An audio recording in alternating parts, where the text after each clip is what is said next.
I'm Nicola Tallant, and you're listening to Crime World, a podcast about criminals, drugs, and the sins of the underworld.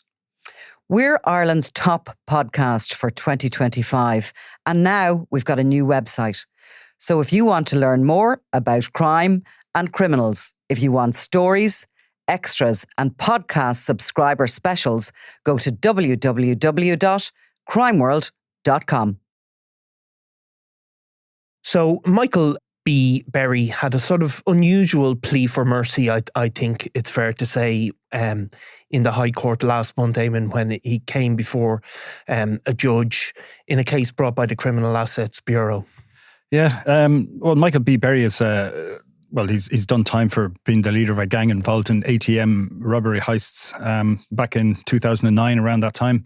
But he turned up, himself and his wife, Mary Stokes, were the subject of a proceeds of crime case brought by the Criminal Assets Bureau. It's involving two vehicles and a trailer, which were seized by CAB, and they want to get a court order to have them declared the proceeds of crime so they can sell them off. And this is kind of, I suppose it's just really the start of the case. But I mean, it goes way back when he was involved in ripping out ATM machines from the walls of banks and filling stations. And you know, with a fairly serious gang.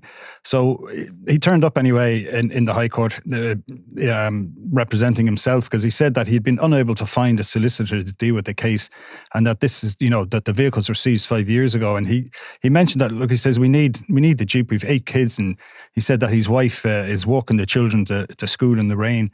And he explained as well, apropos nothing really, that he's not with her anymore. We're separated. So he was volunteering all this information. She's walking to school in the rain and the snow. She's done no wrong. 16 years ago, I done wrong. My kids have done no wrong. So he was kind of making a heartfelt plea, which doesn't really go too far in the High Court. And he did actually apologise to Judge Liam Kennedy for saying sorry for getting so upset. Yeah. Well, I mean, I'd be surprised if the High Court takes into account people having to walk in the rain. But Michael B. Berry was, I suppose it was a wave of crimes that really struck Ireland at a particular time. There's been far less of them, though. There obviously was a lot of these ATM raids at one point in recent years along the border area. But it was huge. There was huge money to be made in it, obviously, when ATMs were much more used, I suppose. And it was a big money earner. Yeah, I mean, I don't know if you've ever had that discussion with somebody, how much money is in an ATM, but like in the case of the B. Berry, it did come out in one court hearing that €220,000 had been put into the machine. Yeah, I think when they got to it, there was 204,000 left in it. Yeah, and there was a group. There was 5 men involved in the raid, and apparently they split up the money, and they all got 41,000 as their share. I mean, it was Luke, exactly, and these were like what was being done was they were being targeted in rural areas, really, wasn't it? Because those ATMs probably wouldn't be filled up or every day. Maybe like some of them in some parts of the city might be more regularly changed. So they'd put a lot of money in and they go back to it irregularly, and also then you would have had the advantage, particularly back then, which probably isn't true now, that there'd be less likely to be as much CCTV and all of that. So it was a big money spinner, like. Yeah, and we know that since then that a lot of these sort of vulnerable ATM machines that are kind of, in the walls of, shops at filling stations, that sort of thing, and not to mention banks, often say in old buildings, they've been restructured so that they're actually surrounded now by a steel cage. So it's much more difficult to get at them. Now, the one that he was convicted for, it was in Enniscorthy, and it was at a Maxwell filling station, and we heard from some of the court hearings at the time that they went around places like Tremor and some other towns, and they were picking up vehicles that they were going to use in this criminal enterprise, and there was already a digger at the site. There was work being done, and that's what they actually used to pull it out. Yeah. And then this was loaded onto a trailer, a stolen trailer, pulled by a stolen Jeep, and off they went into the night. They had done, the gang were suspected of a whole series of these, and there were originally charges involving other ATM robberies I think in Kilkenny, and I think it's Wexford as well as the one in Enniscorthy. Now he was only convicted of just the one in Enniscorthy, and he got a 6-year sentence for that. And he went into custody in 2011, was out in 2015. But the way they worked it was it did seem a bit I suppose almost like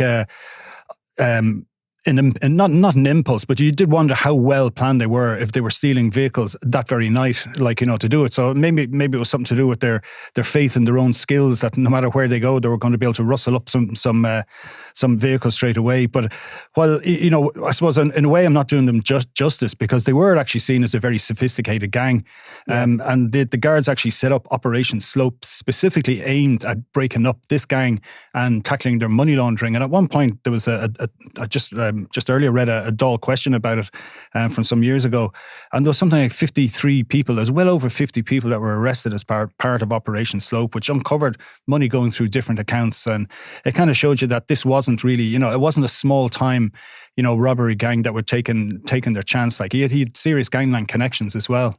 Yeah, because he was a well-known criminal before even that conviction, and he had been, I think he was originally living in the Ballyfermot area, and he'd been associating with, I suppose, a number of sort of well-known criminals at that point. In particular, the Corbally brothers, who were involved in a long-term feud with another gang in the West Dublin area, and they were ultimately shot dead. They were, very dangerous people. Yeah, I mean, the Corbalys would have been part of, that kind of loose gang that used to be termed the M50 gang. And B. Berry would have also, had connections there as well, if not, been a direct member of it. These are the guys who used to steal cars and do kind of these ram raids on filling stations, stealing cigarettes or any kind of high value goods, and, had no fear of the guards, would drive away at high speeds. That type of criminality that I suppose really forced the authorities to invest in the helicopters, which we have now, which has helped kind of curb that style of crime to some extent. I mean, these are guys that all emerged together in sort of the 1990s, really, wasn't it? And it was another sort of burst of a crime phenomenon. Yeah. Where, I mean, I suppose some of those dual carriageways were relatively new at that stage, and it allowed them to basically rob a car in Dublin, get in and out, and get back to Dublin, and have a really clear route. It was like these things pop up really quickly, and they become quite sophisticated quite quickly, but a lot of them graduated to become very major gangland criminals. Yeah, we know the Corbalys, they graduated, certainly. They were involved in serious drug dealing and armed robbery. They were both actually shot dead in 2010. They were both killed at the same time. Their car was rammed from behind by a Lexus disguised as it had taxi livery on it, and they were basically gunned down, like in I think it was the Neilstown Road in Ronanstown. There was a young, I think a teenager was in the car as well, was lucky to escape from that. But and there's any amount of people who could have been behind that. They were in conflict with a separate gang as well. They had a reputation for serious violence, and kind of a trademark signature of slashing people across the face who owed them money for drugs. Yeah, so, they made quite a lot of enemies. They did. I was actually it was Paul and Kenneth Corbally. I was actually at the funeral. It was covering it as for the Sunday World, and yeah, it was an extraordinary funeral, because at some point the priest was sort of started speaking about the dangers of gangland crime and how the impact it has in the community. And somebody, a female associate of the Corbalys, got up and told him to stop saying that stuff. It was a very, very tense situation. But B. Berry was operating with a lot of these guys, and of course, people who are just listening to it won't know B is BEE. It's his nickname. But he was living in. There was a halting site in that area that he was living in, and that's where his association came with them. He was in the sort of local area. Yeah, he would have been based, I suppose, in Labra Park there in Ballyfermot, but he also had a lot of connections in Wexford as well, yeah. Which explains why he was, I suppose, operating in that area, in that kind of North Wexford, South Kilkenny, where they'd been going after the ATMs. Yeah, so the Criminal Assets Bureau, obviously his conviction is in 2011, I think it was it? And the Criminal Assets Bureau have recently, this is a long-running case, isn't it? But it sort of was launched after his release, really. Yeah, there was I mean, it's. I suppose it's acting on intelligence from Operation Slope, and I mean, it's quite possible there'll be others coming along. Yeah, and I mean, like it was actually in 2023, there was a case in Wexford Circuit Court in which he had 26,000 that was confiscated from him. That actually been frozen at the time, like around, I think it was in 2011. There was some of that was about $7,000 of it was found in a sock, and the rest of it was in a credit union account. So it took until 2023 before that was seized. And then obviously, the vehicle and trailer that was taken off him as well by cab 5 years ago, that's only going through the courts now. And it does sound like I mean, the next stage for that is going to be because they're a depreciating asset, the cab are going to apply to sell that off, and then the money gets lodged into an escrow account, and then if he wins the case, he'll get the money back. He won't necessarily get the Jeep back. So they'll have to use that to buy a new vehicle to get the kids to school. And at the time of his conviction, Eamon, were they talking about the sort of sums of money involved? Like, it wasn't, it was being laundered, I suppose, but it wasn't massively sophisticated, as you said, the hiding of the money. Yeah, I mean, there was one bank account they identified, and there was a lot of kind of sums of cash, like, between 20 and 50,000 euro that were passing through it. So I mean, the fact that they got 26,000 off him and a Jeep isn't it's part of it. But I mean, it is part of the remit, I suppose, of CAB is to try and deny and deprive criminals of enjoying the fruits of their ill-gotten gains. So taking vehicles off somebody who has a car that's worth way more than they could possibly afford on their official income. Yeah. Is just part of the day-to-day work. So, and again, I suppose that acts as a deterrent, that they know that if they do get back into, amassing sums of cash from criminal activity, there's every chance that they're not going to get a chance to spend it, or if they do spend it into a hard asset that can be seized, it will be seized. So, I mean, up at the same day was a guy called Red Larry McCarthy, who's also been through the system, been convicted of a serious offence, and is now dealing with the aftermath, I suppose, which is a Criminal Assets Bureau case. Yeah, and again, like, we haven't heard the details yet. He's one of 3 respondents. I think that there's definitely a vehicle involved, but they talk about property, but that doesn't necessarily mean a house as such. It could be anything from jewellery to a car.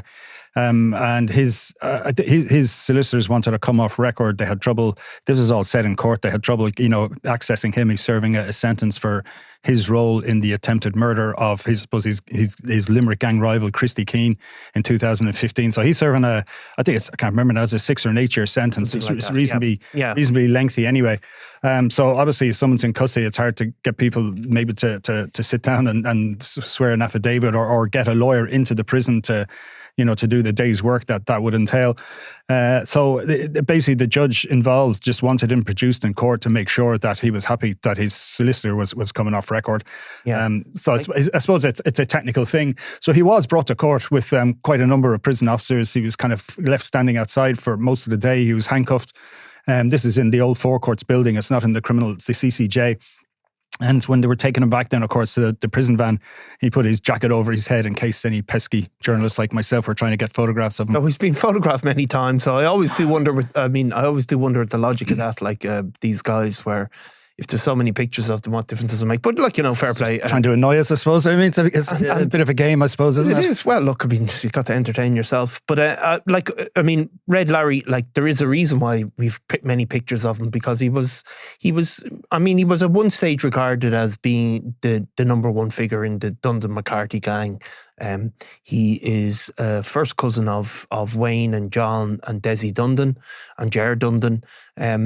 He'd also served a lengthy prison sentence at some point in the UK, where he was caught with what was described at the time was a supermarket. A gun supermarket, It was full of weapons, and he got a 10-year sentence for that. And there's a great piece of lore about Red Larry McCarthy, isn't there? Whether it's true or not, that he was sort of on his grandfather on his deathbed kind of named him as the head of the McCarthy Dundon faction. Yeah, but I suppose he never really got a chance. I mean, when the height of the feuding in Limerick, he was in prison in the UK. And when he did come back, then he picked up another sentence pretty quick involving, I think it was intimidation of a motorcyclist involved in an accident who was looking for compensation. And then, of course, he's out. And then in 2015, there's the attempt to kill Christy Keane. His role in that was, I think, acquiring a car that was used. So like he's back in again. That his case that was due to start in the Special Criminal Court last year, I was down for the start of that, and it was an unexpected decision then to plead not guilty. Yeah. To plead guilty after initially going to go through with a full case. I mean, there was 101, I think it was, witnesses that were ready to give evidence against him. So it was going to be, potentially a very long case. So yeah, and I saved imagine a bit of time. But again, I suppose when at the sentencing part, then there was a great deal made of the fact that he was no longer involved in crime. He was on bail for a while. Yeah. But one of it was that he couldn't go back to Limerick. So it was an extreme loss of face for somebody who had once been head of the McCarthy-Dundon gang, or seen as the head of it, that he couldn't go back to his home city and had moved to Donegal and was living there, and by all accounts living quite quietly. And members of his family have normal lives, have normal jobs. Yeah. So I suppose there is a hint of that there is life after gangland for some people. There is, and it was described he had a Damascus Road experience and turned his life around. But obviously he was done in relation to that gangland hit on Christy Keane, which it'd be wrong to say came out of nowhere, but it showed how that feud endured and continued to endure. Christy Keane was lucky to survive. Yeah, I mean, again, I suppose that he's into his fitness, and I suppose that's where they got him as well, because he was going to the gym, as he did all the time in UL, the University of Limerick, and he was able to run from the gunman. So he was actually, I think it was 4 times he was hit. Yeah. I mean, we got pictures of him not too long afterwards. You could see, he had pins in his arm. So, I mean, he obviously had a certain amount of surgery as well. Yeah. But very lucky, I guess, to survive that. And whether or not that would have kicked off a whole new round of kind of serious violence or not is anyone's guess. Yeah. Now, the cab cases, they're going to continue to come up this year. They've certainly... They're certainly going after a whole range of people, really. I think we're seeing, aren't we, that where B-Berry's, it's relatively small sums. There's obviously been some huge successes last year as well against Kinahan-aligned people, including seizing a house from, was it last year, Daniel Kinahan in Coldwater Lakes. So CAB are continuing to be busy and are really having a great success in the courts, really, aren't they? They're not. Yeah. Generally, I mean, I suppose we only get to kind of get involved as journalists, I suppose, at the Section 3 stage, which is when they're applying to have the cases. They're applying to have the assets declared the proceeds of crime, but there is a Section 2 which is held in camera, and that's kind of a prima facie case, and we're not allowed into that. So we've no idea how many Section 2s are turned down. There mightn't be any. I doubt there's too many, because all these when you get the affidavits, you see they're all predated before the Section 2. So all of that stuff is put before the judge. So I imagine most of them do get past the prima facie stage. But there is a kind of I suppose a question mark there that they don't always get it the way they want. And sometimes we certainly saw it with Judge Alex Owens that he would be very particular, and quite rightly so, that if there was even 5% of the cash used came from legitimate sources, then after the house or the car or the jewellery or whatever is sold, that 5% will go back to the person whose money it was. And he was quite fastidious about that somebody shouldn't be punished, over and above, what was fair. So, I mean, there is a kind of, it is incumbent on the Bureau and the judiciary, I guess, as well, to make sure justice is done and it's fairly done. So it's never a kind of a whitewash. It's definitely not a rubber stamp. No. I mean, they go through all the evidence and it can be quite tedious, and then some of that is kind of flown through pretty quickly in court. But the judges do pay attention to that. And you're talking about hundreds and hundreds of pages of documents that are kind of outlining, the movement of money through bank accounts to show that it couldn't have been from an insurance payment, or it couldn't have been from, a wedding gift or whatever, because that money was long gone before the asset was acquired, and all of that stuff, which is difficult to report because it's very boring, but it's absolutely central to the cases. Well, they do seem to grind down their people, in fairness, with that sort of level of detail. Well, we'll keep an eye on them all this year, no doubt, Eamon, and continue to follow them up. So thanks very much. Always a pleasure, Niall.